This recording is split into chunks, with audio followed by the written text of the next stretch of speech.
we're about to get it. 2 o'clock in the morning tomorrow is when it makes landfall. It appears that it might veer just south of us by a few miles, but it'll be so close, I doubt it will matter. And then he sent me a screenshot of the path and where he's at. He's directly in the path. I asked him, who are you with? Do you have enough high ground, or do you have high ground? I'm hearing 15-foot storm surges. He said probably going to see a few 110-mile-per-hour winds.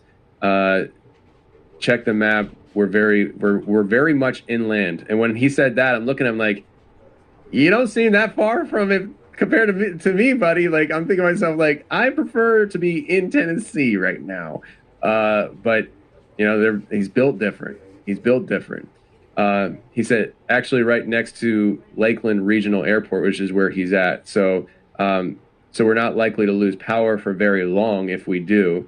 But he said he's going to check back in with me on the other side of the storm. And I said, please do. We need to know he's still alive and breathing. And I want to see if I can add a piece of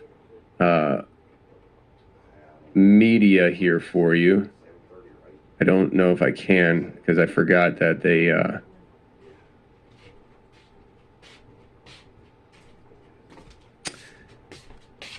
I don't think I can. That's one thing that's frustrating with the I'll just show you with my phone.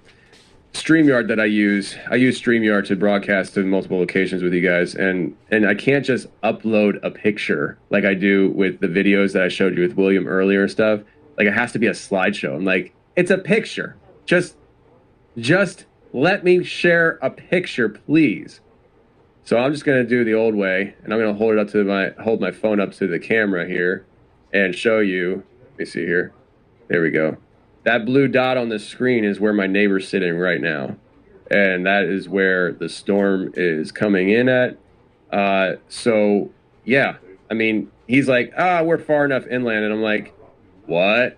I don't know, man. That doesn't seem very far to me. But he'll be all right. We're trusting that he's going to be okay. We're going to keep praying for him. I prayed for him on the way into the office today. I encourage everybody that's listening right now to pray for him and everybody in Florida that's planning on hunkering down and weighing their options is not an easy thing in these times. I mean, do you leave or do you stay? With him, I personally think he's nuts. I'm like, dude, why'd you even go? Like, sorry guys, there's a hurricane. I'm just gonna stay in Tennessee. But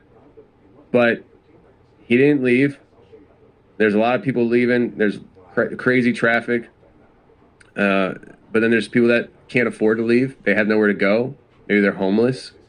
There's a guy I just saw the video. I didn't listen to it, but they were interviewing a guy on his boat, and he was in the Tampa area, and he was staying on his boat during the storm. Like, he wasn't leaving. He was just going to stay on his boat.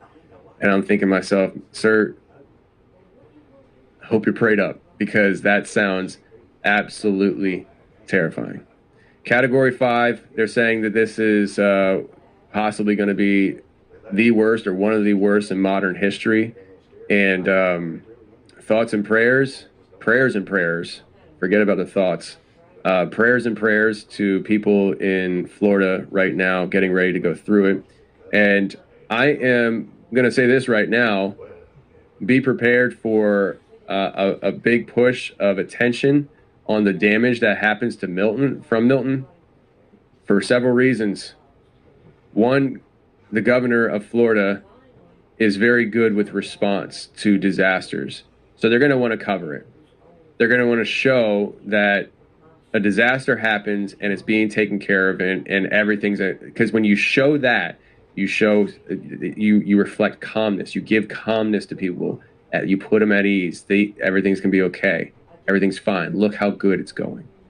And at the same time, I fully expect North Carolina and Tennessee to be not mentioned about at all. It's barely mentioned now, from what I understand. I don't watch mainstream media. I don't know, but everybody's saying it's not being mentioned in the media. So be prepared for a lot less talk about Helene and the damage that it caused in North Carolina and Tennessee. These people are going to be hurting for, like William said, 4 to 6 months, no power. We're talking about into the winter months up in the mountains, no power. These people need your help. If you feel inclined to donate to William or another charity that you like, or one that I list on the website, just if you feel inclined, I will not tell people what to do with their finances. But if you feel inclined to do that, I encourage you to help those in need. The little you have might be a lot more than what other people have. So I was going to do some other things here, but I'm going to bring this in for a landing with you guys. But what I am going to do is I'm going to play this is a 12-minute video, okay? And what this 12-minute video is, and I don't know if I'm going to play the whole thing because I don't know if it's going to be good for audio listeners, to be honest with you. And so I'm trying to produce a live show with the audience that is listening in mind. But essentially, this situation that they're going through in Florida was game planned in 2009. An exercise simulated a catastrophic scenario where Tampa Bay faces a direct hit from a fictional Category 5 hurricane named Phoenix. This was set in October. The outcome was devastating, showing the potential destruction a worst-case storm could inflict on the region. Interestingly, the name Phoenix draws from mythology, where the bird symbolizes rebirth, renewal, and fresh beginnings. According to the Masonic Encyclopedia, the phoenix represents external regeneration and is linked to the Holy Spirit, which, like a dove, hovered over the waters, invoking the themes of reviving and transformation. So, I just read that. I thought you guys were reading along with me. I forgot I didn't share my screen. Share screen. There we go. So this was posted by Shadow of Ezra on X. And let's take a... Before we had audio issues where it was playing and we didn't want it to play. And now we have audio issues where it is not. I'm going to fast forward it here. This tropical storm Phoenix, and it's out here just to the south of Puerto Rico. It is now strengthened to a Category 1 hurricane. Well, Jim, we do have a problem. We have a new hurricane. That's Hurricane Phoenix. It was a tropical storm earlier today, but now it's reached hurricane intensity.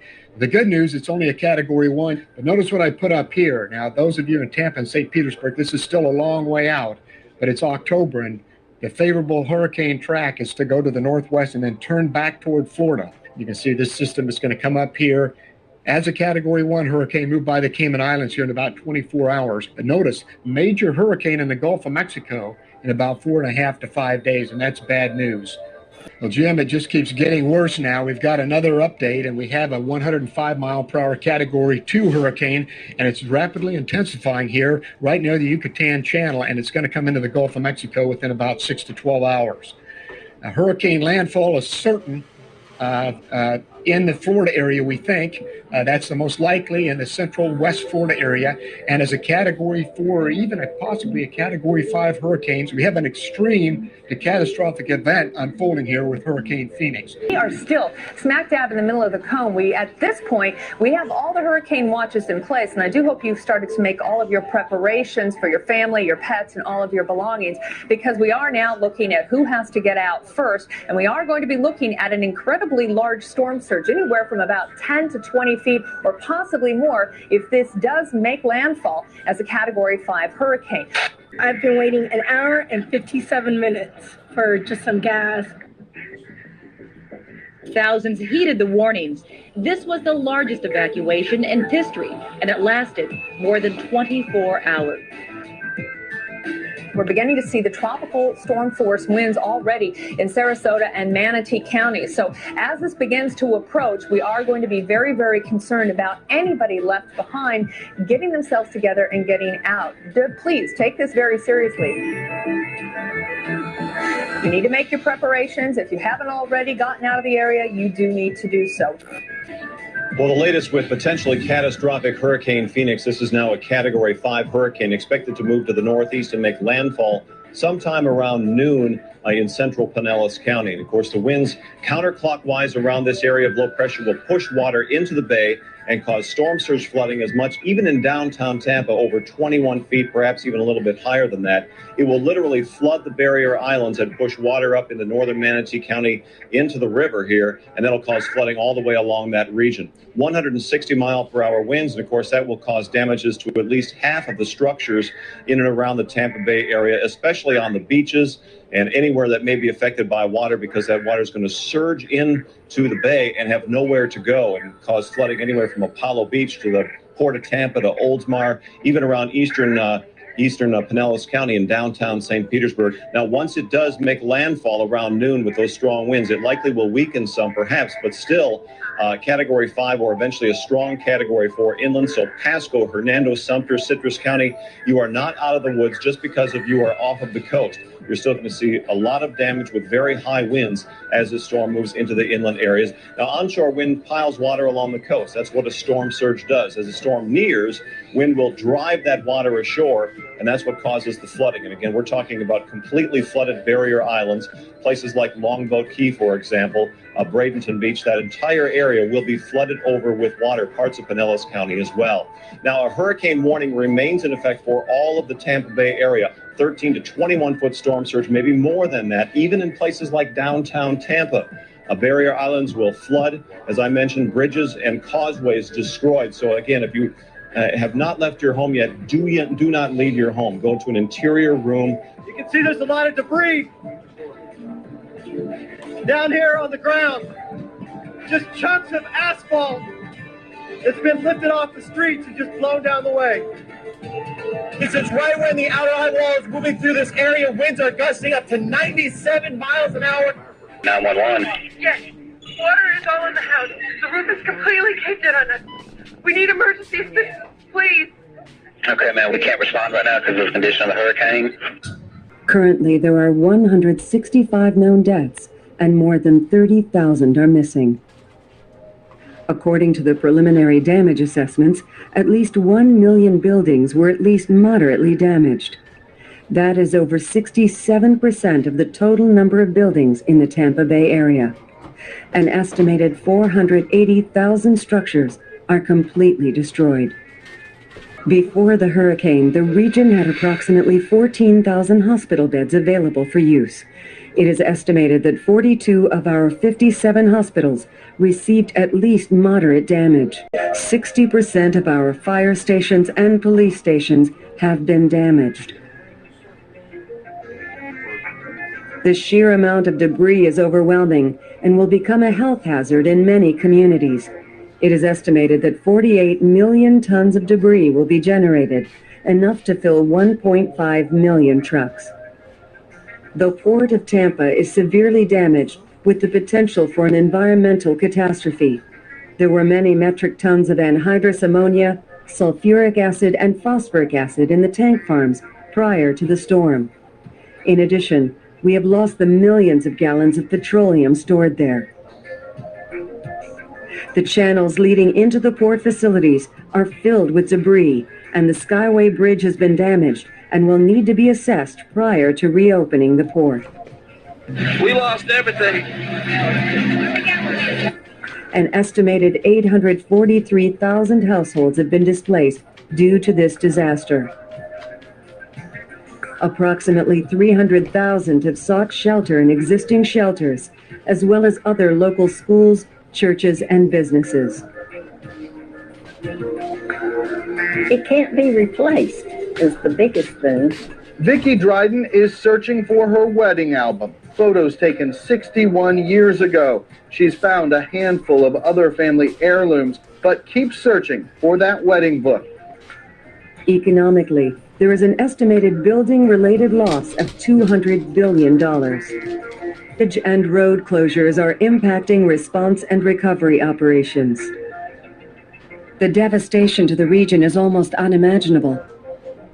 However, Tampa Bay can recover from this catastrophe. We can rebuild our houses, schools, businesses, and infrastructure, but we have to work together. The key to recovery is to have a regional plan in place long before disaster strikes. I forgot I wasn't on the screen. Sorry about that, guys. I am going to let you guys go ahead and mess with that video later if you want. Again, I want to say it was at Shadow of Ezra, EZRA on X. Shadow of Ezra is where you can check that whole video out. I know it's kind of poorly produced and corny, but remember it was produced back in 2009, and you know it was game planned, you know, and we've seen the whole game plan thing before. So it's, I don't know how much I can say, but I'll say this: you guys know what I'm talking about. Back in 2020, you know, there was a whole game plan, war game that they did, and then months later, the exact situation and scenario played out. Obviously, this was done in 2009, but we'll see how it all plays out. Weather modification is something that's being discussed a lot, and though I don't know if we all have the perfectly clear picture, we can say that it is real. NOAA, their government website, says it's real, talks about how it's done, and it's left up to human interpretation as to whether they want to believe as an individual that there could be possibly a nefarious order in place that would use such tools for harm on people. That is for you as an individual to decide. That is not for me to tell you what to believe. But nobody wants to believe it could happen to them. You know, we learned about World War II and the bad guy in World War II. Nobody wants to believe that could happen again. We learned about Tuskegee experiments. Nobody wants to believe that the government, I think it was from 1942 to 1972, I think it was. Are those the right dates? I think it was in the 1970s. Like 1972 is when they stopped the Tuskegee experiments, where they were injecting syphilis into African American men. They were experimenting on them. Nobody wants to believe that, you know, our government could do such awful things. But if you look at history, it's been done. Things have been done. But you want to believe that's behind us, you know? That was for my parents' generation, not even my grandparents' generation. That was for my parents' generation. It's not going to be for my generation. No, we're more advanced and civilized than that. Look around. Look around. If the last 4 years have not shown you how barbaric we as humans can be, then you've been living with your head underneath a rock. You've been living with your head in sand. You've been living under a rock. Gosh, I can't get my sayings right. Never do. But I wanted to talk to you guys today about these things and keep the conversation going about the damage from Helene in North Carolina and Tennessee. Introduce new players to you, like the wildfires. Hopefully we learn more about that as time goes on. Terrible situation. Terrible situation. And also, we are within 24 hours of seeing ultimate disaster zone in Florida. That's what they're saying, at least. Jerry Pauly from Hillbilly Horror Stories podcast lives in Daytona Beach now. That's on the other side. But I imagine he'll still have a Category 2 by the time it hits him. There's a lot of people in Florida right now that are hunkering down, praying for the best, and I highly encourage you to join them in prayer and pray with them as well. Interesting times we live in. I saw somebody ask if this is the October surprise in the chat. Possibly. Not sure. It's just the beginning of October, and we'll see where things take us from here. There's a lot of things to play out still. But, again, if you would like to donate and you're looking for a place to donate to, might I suggest hitting the link in the description of this episode. Excuse me, my voice. Might I suggest you hit the link in the description of this episode? It is a web page that we created on the website that is listing organizations that Tony trusts. You know, you don't have to trust them if you don't want to trust them.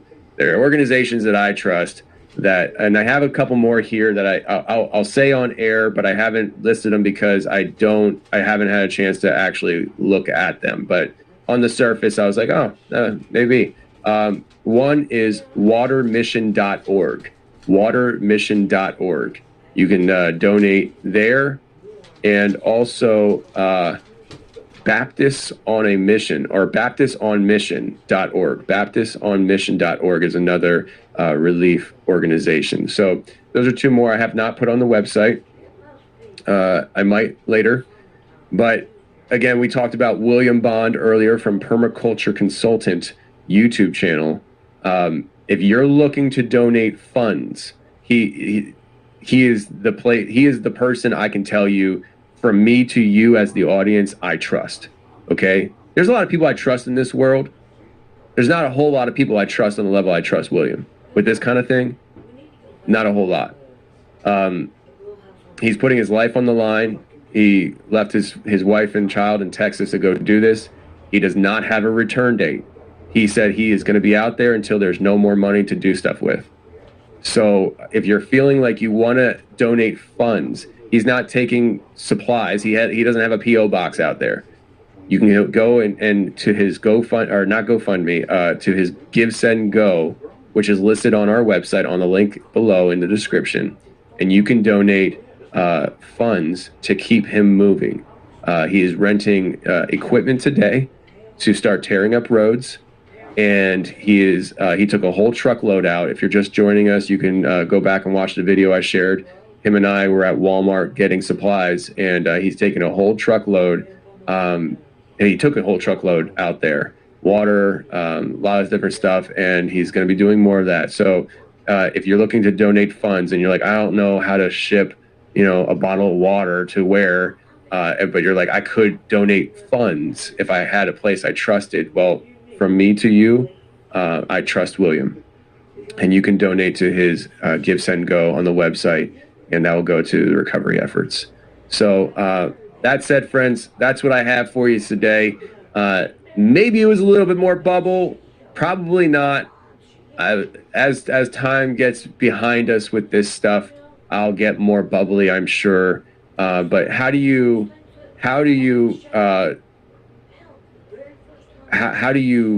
make light of the situations we're seeing in the last couple of weeks, right? So this is for me to you a heartfelt warmth and gratitude that you tuned in today. I saw we spiked up over 700 people tuning in live. Very grateful that there's that many people watching Weird Wednesday Wake Up live. And all the people who listen and watch on replay, thank you very much for tuning in. And, we'll be back next Wednesday, unless I'm in North Carolina. It would be North Carolina. If I do wind up going on that ride along, I don't know when that would be. But if it happens on Wednesday, I will not be here Wednesday. But I'll try to give you a Weird Wednesday Wake Up on Thursday or Friday or Tuesday, or maybe not at all. But I'll try my best to get a show out for you and stuff, especially if I go do it, because I want to be able to report back to you. But smash the like button. If you haven't done so yet, there's plenty of time to do that. Smash that like button and share this video if you felt it was useful information for people. or if you just want to bore somebody like you've just been bored for the last hour and a half. Love you guys. And until next Wednesday, keep your head up and do not let the circumstances around you pull you down into a dark state of existence. Put your head out that hole, touch some grass like Joel talks about on Free the Rabbits podcast, and look to help other people around you. It's going to make you feel more alive with your life, whether it's the hurricane victims or your neighbor down the street in Nebraska. Look to help people around you. It's going to breathe new life into you when you are able to help other people, especially if you don't have much to give as far as money goes, or you're physically unable to do things, but you do something anyways. When you're hurting and you still find the ability to help others, I'm telling you, it's going to breathe new life into you. It's a feeling of addiction. You're going to want more of it. And, I love helping people, and it's something that I've always just kind of been built by. And it wasn't until I watched an episode of Friends. If there's anybody listening and watching right now that was a big Friends fan, you're looking at one. I enjoyed that show. It's right up there with The Office for me. But there was an episode where Phoebe and Joey were debating the entire episode. That Phoebe said that there are acts of kindness that are selfless, and Joey made the argument that there is no such thing as an act of kindness that is selfless completely. And basically the root of it was even the feeling that you get from helping other people, that good feeling you feel inside, it is a selfless thing because you want that feeling kind of thing. And it got me thinking. I was like, man, maybe that's true. I don't know, but I can tell you, from me to you, I love helping people, and I love the way it makes me feel. And so if that's selfish, then I guess it's selfish. But look to help people around you. That's really how we're going to rebound through all this world that we're living in. I was telling Lindsay, I feel like we're on a turn. There's a lot of doom and gloom, but I feel like we're about to turn. We're about to turn a corner. And I think that corner that we're going to turn is going to be from the ground up, the people. And so be encouraged and be ready to go along for that ride of a turn. And I will talk to you guys soon. Hopefully next week I'd say about an 80-85% chance I'll be here. We got to believe it. We got to believe it. All right, guys, I'll talk to you soon.